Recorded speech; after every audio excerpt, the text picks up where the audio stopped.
Salut à tous, salut à toutes. Actualité internationale. Dans cette vidéo, nous allons parler de la géopolitique et de la géostratégie. Les Occidentaux, avec à leur tête les Américains, ouvrent un second front au Moyen-Orient. Après celui d'Israël contre le Hamas, les Américains, sous une coalition occidentale, viennent de déclencher les hostilités au Yémen. Il faut noter que les Américains ont formé une équipe. Ils ont formé une coalition pour lutter contre les Yéménites, les Houthis du Yémen, qu'ils appellent les rebelles Houthis du Yémen.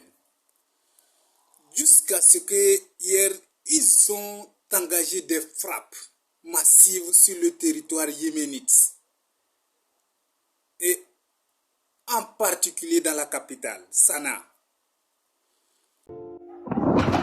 Une riposte d'envergure après les attaques des Houthis sur les navires en mer Rouge.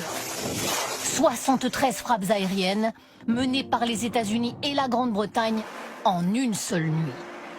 Plusieurs sites militaires des rebelles Houthis visés au Yémen.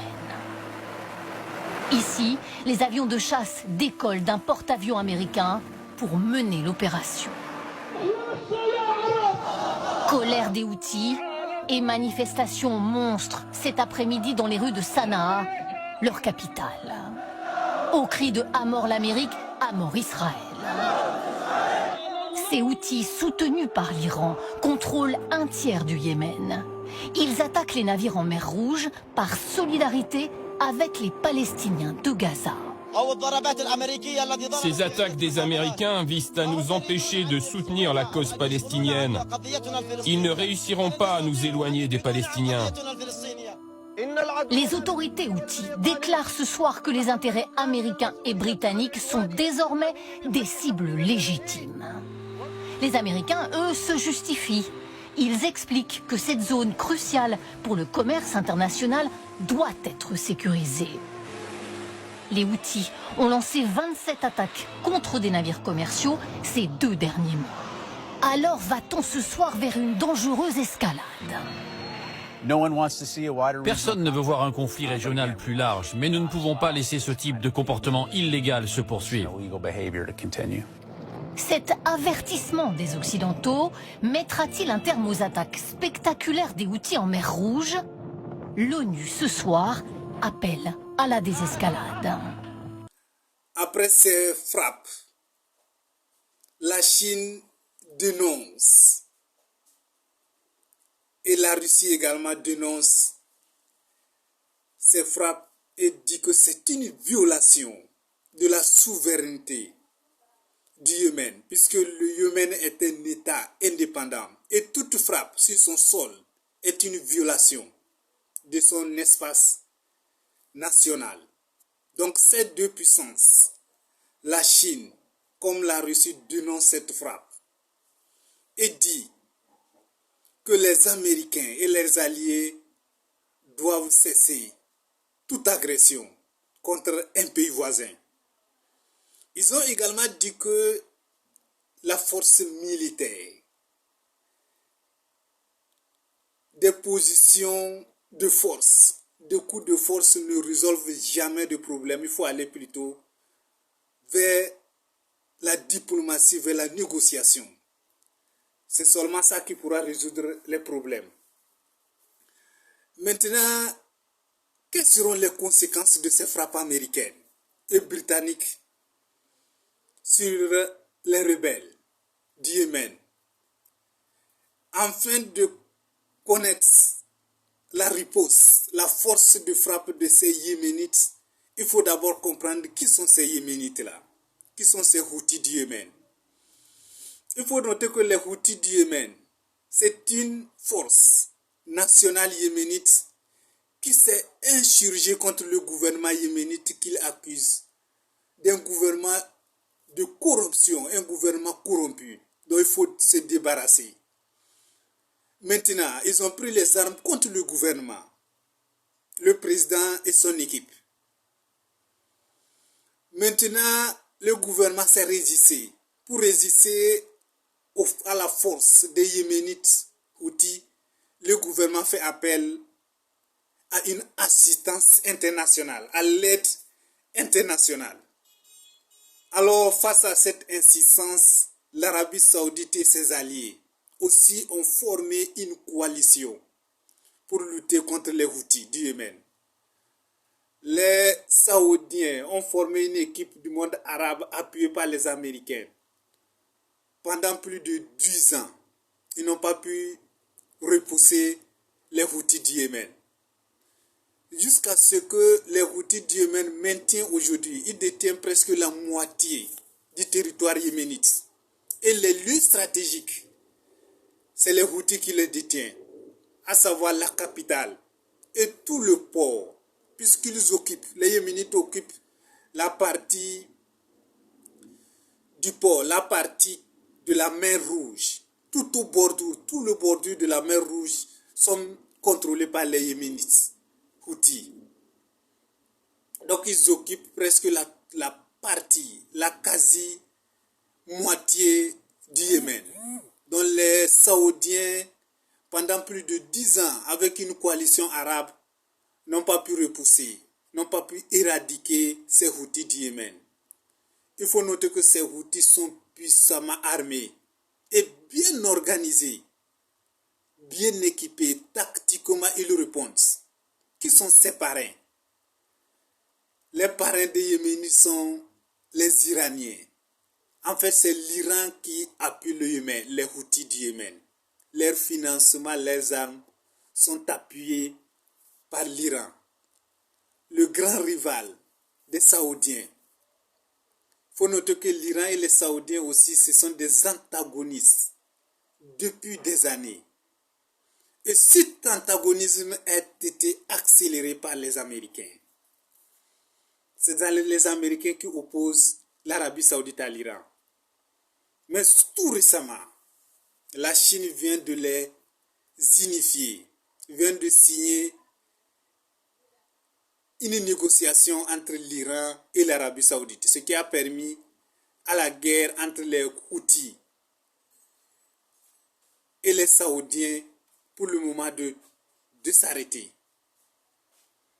Maintenant, pourquoi? Il faut comprendre aussi pourquoi les Américains, aussi puissants qu'ils sont, plus tous ces alliés, les Britanniques, l'Australie, le Canada, même le Bahreïn, ont formé une coalition contre aussi une petite équipe du Yémen, comme Houthis. Pourquoi les Américains seuls ne pouvaient pas intervenir pour arrêter les Houthis, qu'il fallait une coalition? Les Américains ont compris que seuls ils ne pourraient pas éradiquer les Houthis, puisqu'ils sont tactiquement bien formés, ils maîtrisent l'art du combat. Ils sont dans le combat pendant plus de 10 ans. Ils sont alors là bien équipés, bien formés. Voilà pourquoi il fallait une coalition internationale contre ces gars-là. Mais pourquoi cette coalition? Il faut noter que depuis le 7, l'attaque du Hamas en Israël et la riposte aveugle de l'Israël sur la population civile palestinienne, estimée aujourd'hui à plus de 20 000 morts, plus de 20 000 morts actuellement, essentiellement des bébés, des civils.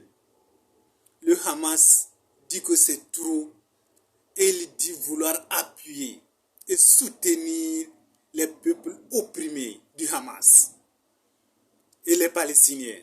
Voilà pourquoi il a décidé de bloquer la quasi-totalité de la navigation maritime sur la mer Rouge. Les revendications des Houthis sont simples.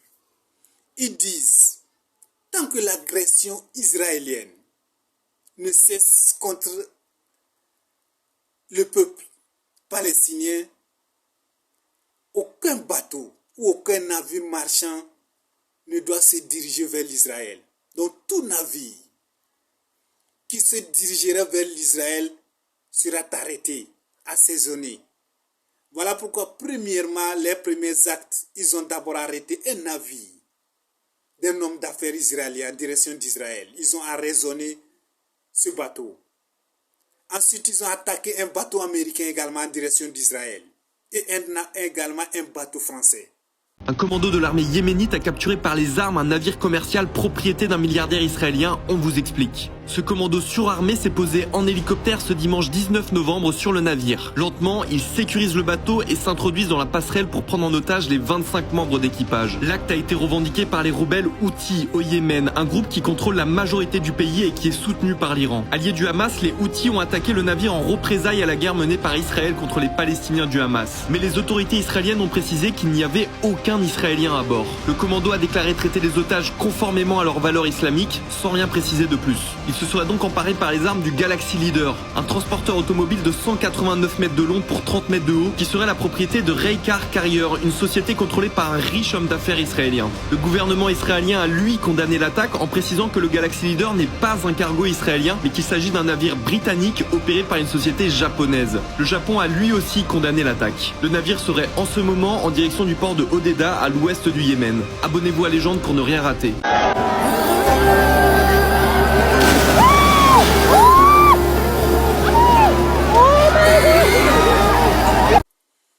Et ils ont arrêté carrément la quasi-totalité de la navigation de la mer Rouge en direction d'Israël. Donc la mer Rouge transite plus de 40% du commerce mondial. Les Houthis ont décidé d'arrêter toutes ces navigations-là. Actuellement, tous les navires sont obligés de contourner, de passer par l'Afrique du Sud, de contourner toute l'Afrique afin de naviguer. Et cela implique également la hausse des prix des marchandises. Alors les Américains disent que c'est trop, c'est trop, il faut intervenir pour arrêter ces rebelles. Voilà pourquoi une coalition contre ces Houthis. Mais est-ce que les Américains pourront arrêter les Houthis? Ce n'est pas possible. En tout cas, moi je ne crois pas, compte tenu de la force des frappes de ces Houthis et de ses alliés dans la région. Ils sont alliés du Hezbollah, alliés également de l'Iran, le puissant de la région. Et c'est eux, ils contrôlent, ils maîtrisent la mer Rouge. Alors les frappes américaines, le porte-parole des rebelles Houthis, ont sorti communiqué juste après les frappes. Ils disent que les frappes américaines ne les intimident pas et que les revendications restent la même. Si les Américains veulent que la navigation maritime reprenne, c'est très simple. Il suffit seulement d'arrêter l'agression israélienne sur les peuples palestiniens. La navigation va reprendre tout simplement. Alors c'est la revendication. Est-ce que les Américains sont prêts à se soumettre à cette revendication des Houthis d'Yémen? En tout cas, moi je ne crois pas. Puisque dans toutes les résolutions des Nations Unies dont on a convoqué, dont on a voté pour demander le cessez-le-feu au Gaza, les Américains sont les seuls à poser leur veto jusqu'à aujourd'hui. À chaque vote, les Américains posent leur veto contre toute cessation des hostilités en Palestine. Alors, les Américains, eux, voilà pourquoi actuellement le monde dénonce le deux poids deux mesures. Quand la Russie agresse l'Ukraine, ils appuient l'Ukraine parce qu'ils estiment que le puissant a agressé le faible. Maintenant qu'actuellement l'Israël, le puissant accuse ou attaque les civils non armés, les bébés, les Américains également continuent pas à appuyer ces puissants-là. Voilà le deux poids deux mesures dont dénonce beaucoup d'États du monde actuellement. Donc tout le monde actuellement sont en train de comprendre le jeu des Américains. Si tu es avec eux, peu importe ton acte, tu seras soutenu. Et si tu n'es pas avec eux, peu importe également ton bienfaisance, tu seras décrié. Sinon, l'Israël tue à l'aveugle. Gaza est devenu une prison à ciel ouvert. Mais les Américains les financent énormément. Toutes les armes qui sont utilisées à Gaza sont financées par les Américains. Voilà pourquoi les Houthis disent qu'il en a marre et que trop c'est trop. Il faut arrêter cette agression aveugle. Sinon, la navigation maritime ne passera pas. Tout sera arrêté. Alors les Américains, est-ce que la force pourra résoudre la reprise de la navigation sur la mer Rouge? En tout cas, de moi, mon point de vue, je ne crois pas, puisque les Houthis sont déterminés à aller jusqu'au bout, tant que l'Israël n'arrête pas son agression. Alors vous aussi qui me suivez ici, veuillez vous abonner à la chaîne, activer la cloche de notification et donnez-moi vos opinions, vos points de vue sur cette coalition occidentale contre le Yémen. Et dites-moi si les revendications yéménites des Houthis sont-ils légitimes? Et est-ce que l'intervention américaine également est-elle légitime? Dites-moi ça dans les commentaires.